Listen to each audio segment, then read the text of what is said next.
this is possibly one of the best camera deals you can get.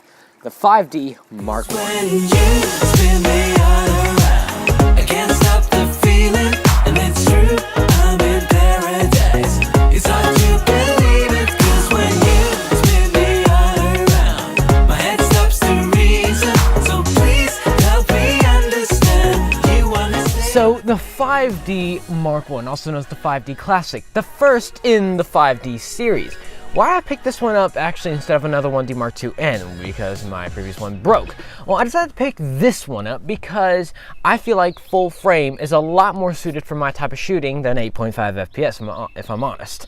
So I want to start with the absolutely sexy body of this thing.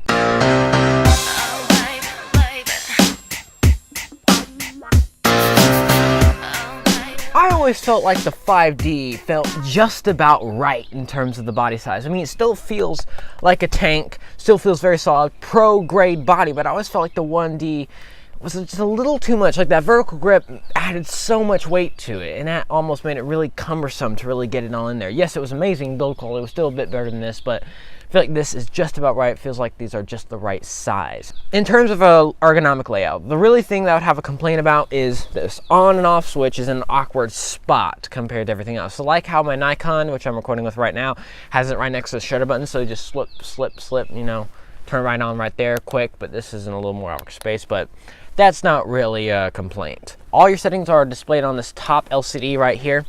And that's all your settings, you know, aperture, ISO, shutter speed, all that. The back screen is mainly for menus and reviewing your photos. It's a 2.5-inch low-res screen, nothing crazy about here. Luckily though, the viewfinder is pretty darn great because it's so big, and without a flash to worry about, it's nice and big. It's just the full frame and no flash just makes it nice and large. In terms of batteries and CF cards, for batteries, this uses the Canon BP511A batteries. Pretty standard right here, and then you get CF card, 16 gig CF card for 12.8 megapixel raw images. You can get around 950 shots on average on a single card, so it's plenty. You don't need that much storage with these older cameras because they're not made for really high storage like we're used to today. And I just want to really talk about really what's the attractive bit about this. Two main things: one, the full frame sensor, and two, the price. I got the body only with 3 batteries and 2 chargers for $355.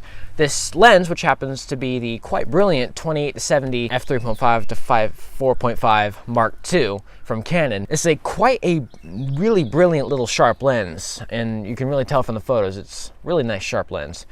The only really downside is the autofocus motor. I mean, quite loud. So I've tried this on a Canon SL1, doesn't work good for video autofocus at all. Don't use it for that.